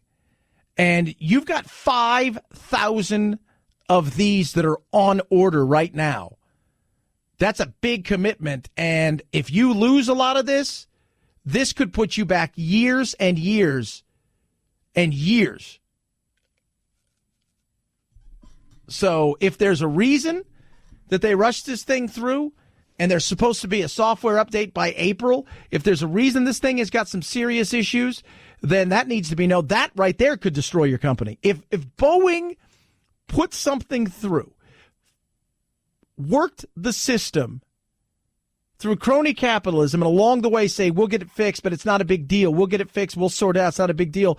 And knowing full well that there was an issue here, and that issue has caused 2 planes to crash, killing hundreds of people, and that our pilots were able to deal with it, but their pilots were undertrained, and they were overmatched, and that they knew that that was a problem, that's not a good look either. That is absolutely not a good look, and that could, as well as anything, could cost you in ways that are just, I mean, you know, what happens? What happens if they're fined at fault for all of these things? And not just undertrained, but a system that was faulty, yet they were somehow managed to get this thing out there. That's ugly. And the FAA is getting investigated as well. This could be an ugly situation that could cost Boeing for years, decades, maybe for good. Beto O'Rouke's campaign just announcing that he raised a whopping $6.1 million in grassroots fundraising in just the first 24 hours. That is more than any other candidate has raised so far. And it's a clear sign that that popularity and Beto's prolific fundraising that he showed during his Senate campaign is translating to the national stage. Now, he has had some stumbles. He apologized over the weekend for what he said was a ham-handed comments about his wife having to raise their 3 children. But he continues to draw a lot of interest, as we're seeing from his packed events as he barnstormed some of these key states. Ham-handed, and he's already apologized for being a white guy. But cult of personality matters, and we've talked about that on numerous occasions. We've talked about that. And CNN's done a real thing. They've gone through Google searches and looked at all of these kind of things, because you got Gildebrand out there and Klobuchar and all of these other people, and there's going to be a ranking along the way. And let me tell you something. Some of these people, you got to understand, you're starting at 0 and you're going backwards. If that's even a possibility, it's getting worse for you, and you're announcing your candidacy and falling on deaf ears. But you look at somebody like Beto, you look at somebody like Bernie Sanders, even Kamala Harris, they're in that top tier. They're in the 3rd tier there. Kirsten Gillibrand, who formally announced her polling number is very low. I think the latest Iowa polling, it's not even registered. Yeah, if Beto O'Rouke had sort of this steamroller start to his campaign, Kirsten Gillibrand, not really. In primary polls so far, she's polling at less than 1% nationally, only at 0% Iowa. You can't really get any lower than that. Congressional endorsements so far, she's only gotten 1 so far. That's tied for 11th among the candidates. Even Beto O'Rouke, who announced just this past week, already has 4. And in Google searches on launch day, she's in 8th place. So far, not really a good launch for her. I was actually sort of a bit surprised, because she had only formed an exploratory committee. Mm-hmm. I thought it kind of gave her an out, but she decided to stick in it and formally announce her campaign. Nowhere to go but up. No, you know what? Nowhere to go but up. Hey, you know what? A good debate performance? You never know. Yeah, you're done. You're done. Gildebrand has no chance. Klobuchar has no chance. They're jockeying for the opportunity to maybe be a VP, or that's about it. You got no chance. There's going to be a 4th and 5th that'll be interesting, but the reality is the top 3 right now, I believe, are the top 3, and all they're waiting for is there going to be a 4th person that top tier level, which would be Biden, or is there going to be just these 3? And I don't even know if Biden has a chance. I just know he's got enough gaffes over the years, and in the Me Too world, what's going to come out that's going to cost him? And when you've got a younger generation that wants new blood, is a 70-something-year-old man who's already been inside the swamp and been around long enough and has talked and said things in the past that aren't woke enough, can that get that done? Even though there's a large moderate out there, you've got to be able to withstand a certain amount to get to that point where you get to talk to the masses. And I don't know if he's got that staying power. 323-538-2423. At Chad Benson Show is your Twitter. You can tweet at us. Speaking of food, I do love food. I think you know that, though. We talk about that. Butcher Box is incredible. I get my Butcher Box this weekend, a new one. Ooh. It is, first of all, nutrition, unparalleled. Flavor, you cannot even believe how amazing it is. And ButcherBox works with the best farms, right, and companies. They're committed to raising animals humanely, ethical process in what they do. And what that gives you is better quality, better taste, more nutrient-dense meats, and no antibiotics or hormones ever. It's all grass-fed, grass-finished, organic, free-range, wild-caught. They got sockeyed salmon now from Bristol, Alaska. It is absolutely amazing. And you get over 20 different cuts of meats to choose from. You can customize your box right there. It is really incredible. Along with eating healthy is vitally important, and this is one of those little things you do for yourself and your taste buds, right? Because sometimes eating healthy is not always tasty. This is one of them. Free shipping, best tasting meats, less than $6 a meal. You're going to absolutely love it. And here's what they're doing for my listeners. Free ground beef for the life of your subscriptions. $20 off your first box when you sign up right now at butcherbox.com/chat. It's not going to last forever. Grab this right now. Free ground beef for the life of your subscription. Go to butcherbox.com/Chad. Butcherbox.com/Chad. Chad Benson Show.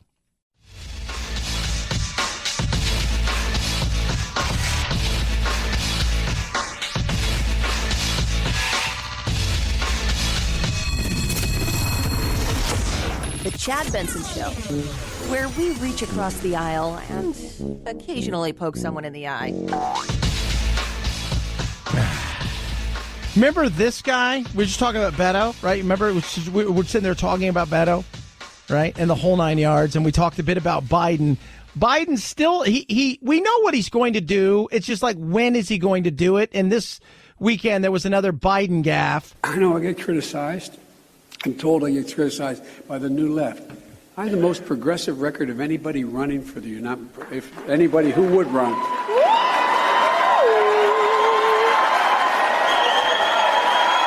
I didn't mean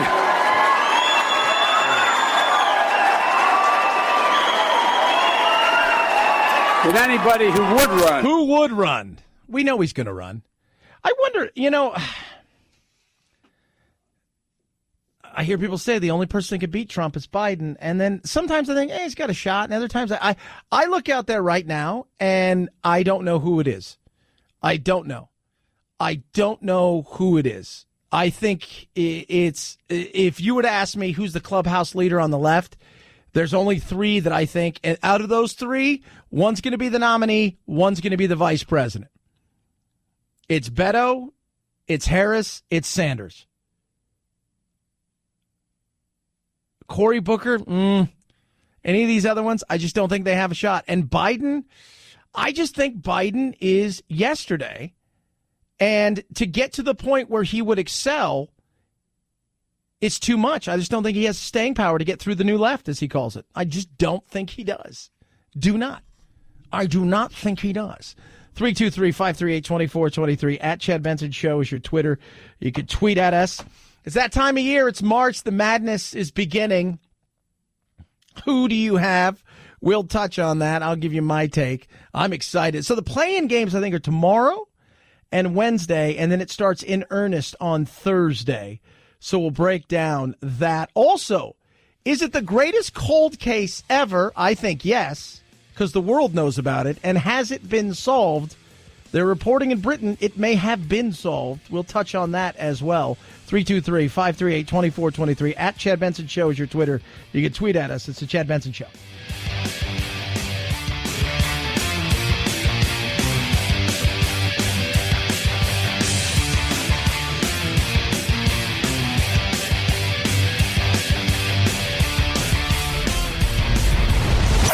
The Chad Benson Show.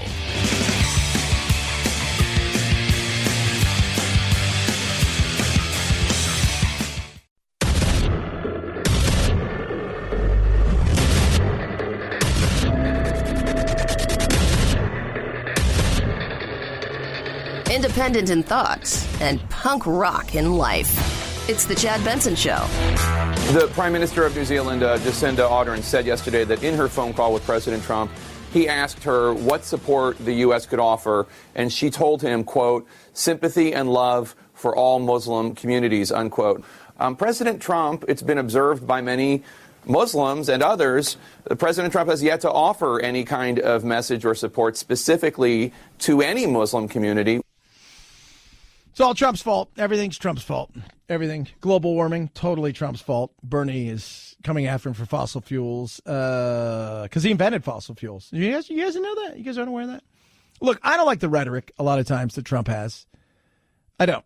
Not a fan of it. And that includes not just some of the stuff he says where I'm like, you could have used better words there. Just a lot of the stuff that it drives me crazy.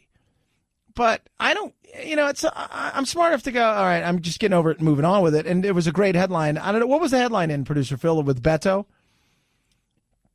What, that he... where he apologizes? Clicked off of it. He doesn't apologize. It was Beto apologizes, Trump doesn't. Yeah.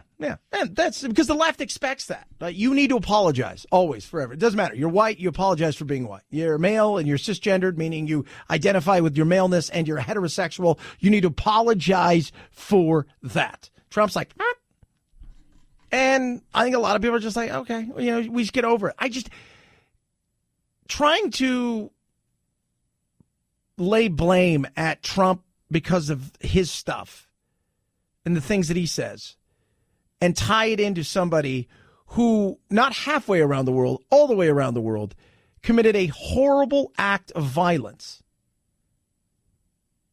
is insane. Again, whether it's Candace Owens or Cutie Pie, it is absolutely ridiculous. But we live in a world where ridiculous sells. Louder is better. Shinier object needs to not just be shiny, it needs to be shiny and loud. So that's what you've got to do. That's what you absolutely must do, because it's about what? Saying things, grabbing headlines, getting attention. And it goes all the way back to even what this guy did this past week on this Friday. It goes all the way back to that, because you can go online and see so many people being killed. It's not hard to find. It's not. It's not hard to find. And when I was a kid growing up, like Faces of Death was that video that you weren't supposed to watch, but you get it. And then it's a video and it's just like grainy things and like horrible. And some of you are going to be texting, oh my God, every teenage boy, you watched, you look for your dad's nudie, right, magazines, and Faces of Death was like your friend would, say, hey, dude, we're all going to go to so-and-so's house after mom and dad aren't home. He got Faces of Death, right? You watch it on beta or you watch it on VHS. Faces of Death is everywhere. It is. And this guy, much like with the rhetoric, on all sides, you have to be louder, bigger, crazier, wackier to get anybody to know this, because we're so desensitized to just anybody acting like a normal human being.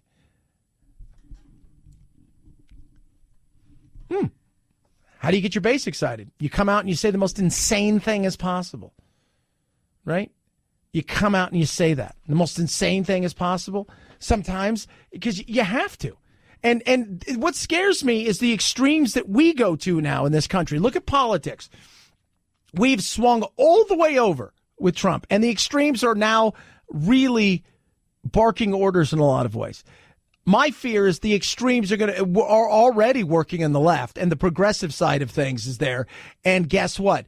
There's not going to be, let's settle in the center and find some real balance and some stuff that's going to get stuff done. Instead, we're just going to go from extreme to extreme, because that's all that we're going to have the opportunity to do in this day and age.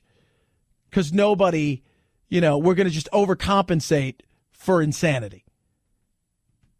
And I think that's a real fear when I talk to a lot of people who are like, I'm part of that exhausted majority. This is where you stand up and say, we're not going to have this. We're not going to have people going from extremes to extremes. I don't care if it's local politics or national politics. It doesn't work. Because what we end up doing is we overcompensate for something we think is a mistake. And then we go, oh, it used to be you run for office. You have to grab your somewhat extreme base, and you have to be loud, and you have to do those things. And then when you got to the point where you were running in the election, right, you gotten through the primaries, you're now the nominee, you found that middle-ish ground where you can talk to everybody. Now it's what we need to do is we just build up our base and hope that our base outnumbers the other base and hope that I can get that side of the base excited because I don't feel like I have a choice of grabbing anybody else's base. That's kind of scary. That we're even becoming so tribal that we're not even going to try to reach across the aisle anymore. We're just like, hopefully we build up our base bigger and stronger and there's more of them because we know we're not going to get any of the other base. And even if the bases are equal, then we've got to figure out how do we get the most of our base to get out and vote for us because we're not going to get anybody else coming over and voting for us. 323-538-2423 at Chad Benson Show is your Twitter. You could tweet at us. Oh, speaking of madness, March Madness is absolutely here. Starts tomorrow and in earnest on Thursday, Friday, but they have the play-in games now, the number one seed. It's the way it should be if you're going to go with the best team. Now, the only argument you may have that's even anywhere near legitimate if you say, hey, you got to count the games that they lost when Zion Williamson was out. But I think overall it's the right decision. Duke's number one seed and the number one overall. Yeah. Duke is number one. Now, Phil, you and I, we both get excited about March Madness. It lasts until about Friday afternoon when we realize our brackets are totally destroyed and they stink and they're awful and they fall apart on us. But we still watch it anyways because it's fun. And have you seen any of Duke play? I have not watched Duke at all this year. There is a guy, for those of you guys who don't know, his name is Zion Williamson. And what it is the rest of these guys look like preschoolers, and then you go, oh, look, Predator has the basketball. He is a beast. He is a smart kid. He is just beyond ridiculous. And it's one of those things where every once in a great while, there's a sports player that comes along, and you know all these other players are going to be good, and some of them may be great. And then there's a person that comes along that is generational. LeBron James is generational. Steph Curry, all these other guys, Michael Jordan was generational, right? Like all these other guys are great, but they're This is a guy that's absolutely generational. And if it's just watching him you're like, wow. Like wow. Like that's the best thing you could say. You can't deny it. You can't debate it. They, right now, in this moment in time, are the best team in the country. Now, someone can beat them, but in this moment in time, they are. Yeah. Yeah. And it's because of him. And they've got two other guys on their team, Duke. Two other guys, that are probably going to be lottery picks, meaning they're going to play these next few weeks if they go all the way to the national championship game. And then they're all going to declare for the NBA draft. And all of them are probably going to be top 5 or 10 picks in the NBA draft. But Zion Williamson is otherworldly. And I keep thinking to myself, am I going to do my usual where I pick Michigan State to make it to the Final Four and they usually disappoint me on Saturday? Every year I do it. I don't know if I'm going to do it this year, which means they're probably going to make a run. But if they're healthy, Duke, I don't see anybody stopping. And they've lost a couple games, but you can go back and say, well, you lost because he wasn't playing or because he was the only one playing, and then everybody else wasn't playing. They were injured, they were sick, something. This will be really interesting to see. But how many millions are going to be bet? That's just, and how much time over the next 2 weeks, Thursday, Friday, and then the following Thursday, Friday, how much time is going to be eaten up by people who don't follow sports, in particular college sports, but because they're in a pool and because billions of dollars are being bet, they're still going to watch the games, even though they have no idea who, Virginia's taking on, the University of Belmont at Kentucky Northeastern. Yeah. Authorities say 24-year-old Anthony Camillo will be formally charged with the execution-style murder of alleged mobster Francesco Frankie Boy Cali. Camillo was taken into custody over the weekend after police say they tracked his phone to the crime scene and pulled his fingerprints off Cali's blood-stained vehicle. Now, we thought this was a mob hit last week. That's what we thought this was, right? This was a mob hit. This has to be. Here's the guys, the head of the Gambino crime family. It's got to be a mob hit. but whoa, not so fast. Police say the shooter slammed into Callie's parked SUV while he was home. The two men seen talking on grainy surveillance video, even shaking hands before the gunman opened fire. NYPD detectives say they got a big break discovering a fingerprint on Callie's blood-stained vehicle. Despite the new development, police are still concerned about potential retaliation. Yeah, this guy's dead in prison. But apparently he wanted to date the niece of this guy, or was, and there was a relationship that they didn't really want this thing to happen. And lo and behold, it's a very bizarre situation. But could you imagine, what are the chances of this guy surviving in prison? I mean, Whitey Bulger was moved to a prison where he no longer had protective custody, and nobody knew he was coming. And within 24 hours of his being moved, and years removed from being any kind of thing in the mob, was dead, killed by people who didn't know him, probably weren't alive when he was doing the things that he was doing, but because it's a feather in the cap, and because somebody who a long, long time ago put something on somebody's head, it was done. What chance does this cat have? I think those chances would be 0 to none. 323-538-2423 at Chad Benson Show is your Twitter. You can tweet at us. Love hearing from you. AMAC, baby. AMAC. Great company. Decade ago, they were founded as the alternative to the left-leaning Goliath, ARP. Right? It's less than $20 a year. Member benefits make up annual fee 10 times over. So when you choose AMAC, you're supporting an organization that stands for your values like protecting our borders, common sense immigration reform, getting rid of Obamacare, and putting something else in there is way better. That's the amazing thing about AMAC, the benefits, how they treat their people, and like things like this, right? Competitively priced insurance. You want it? Travel discounts, they've got it. Roadside assistance discounts, so much more. And here's what they're doing for my listeners. That's you guys out there. If you're over the age of 50, how would you like this? Free year on me. First year free on me. They don't want your credit card information. Go to amac.us/Chad. That's amac.us/Chad. There's no cost. There's no tricks. No credit card required. A free membership for 1 year. And this benefit is so amazing and so incredible. It's going to be worth your while to sign up. And it's free. Go to amac.us/Chad or call 888-355-1668. That's 888-355-1668 or online at amac.us/Chad. That's amac.us/Chad. We're going to wrap it up and talk about the cold case. Chad Benson Show.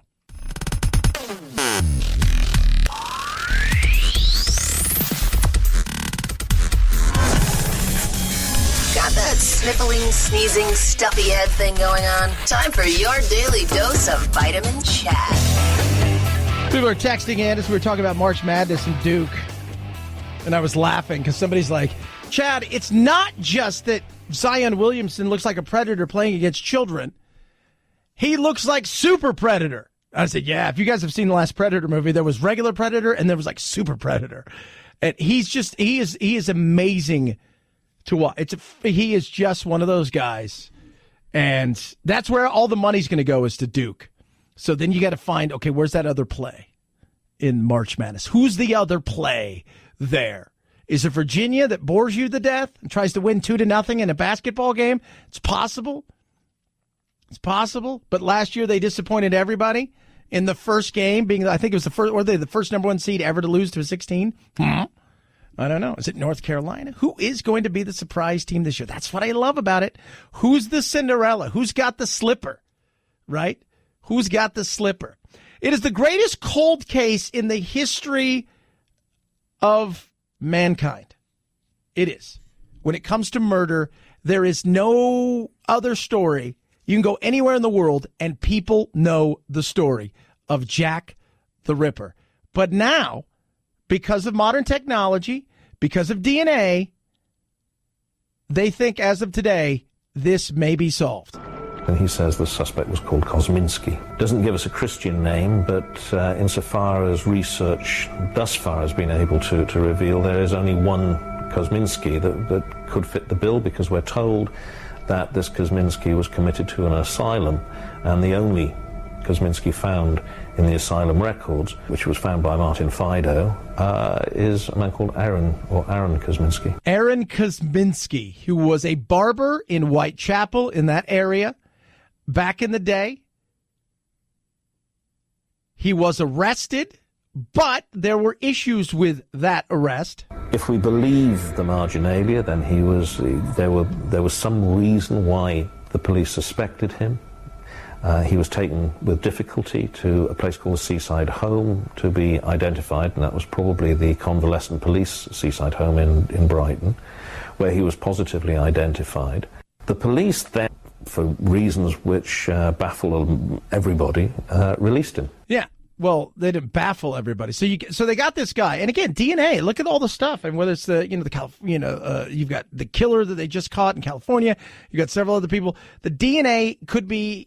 They found DNA on one of the dresses, and his DNA was also on, I guess, one of the articles of clothing. Should be no reason for this guy and that person to have ever met. He was a barber. They said he was great with knives and all of these things, but a little bit out of there, and the police had him. Now, the probability is that they didn't have grounds for holding on to him any longer. The Habeas Corpus Act means that you have to bring charges within a given period of time, or you have to release the individual. If they were not prepared to bring charges because our witness apparently refused to testify or to give evidence, the police would have had to have released him. He then was returned to his brother's house in the heart of Whitechapel, and his family almost immediately appear to have had him committed into the asylum. Yeah, and then when that happened, all the killings stopped. And interestingly enough, somebody saw him, identified him, said he was definitely the person that killed one of these people, but because Kaminsky was Jewish and this person was Jewish and the death penalty would have come along with that identification, refused to testify in that. Has DNA unlocked it? A lot of people in England think this may be it. This was a guy who was one of the big suspects when they talk about who it might be. It might be this person, and the killing stopped immediately once he was put into a insane asylum. Whoa. That has to be, I would say, the biggest of all of the cold cases that are out there is Jack the Ripper. Still to this day, again, you go anywhere in the world, they know who Jack the Ripper is. Anywhere in the world, they know who Jack the Ripper is. That's nuts. That's crazy. 323-538-2423 at Chad Benson Show is your Twitter. You can tweet at us. All right, here's your useless fact for this Monday. Male puppies will play with their female puppy siblings, and they will allow them to win and overpower them on purpose because they want to make the other puppies feel good, even though they know in their mind they have a strength advantage over them. Look how smart that is. Have a good rest of your Monday. Night-night, Jack. This is the Chad Benson Show.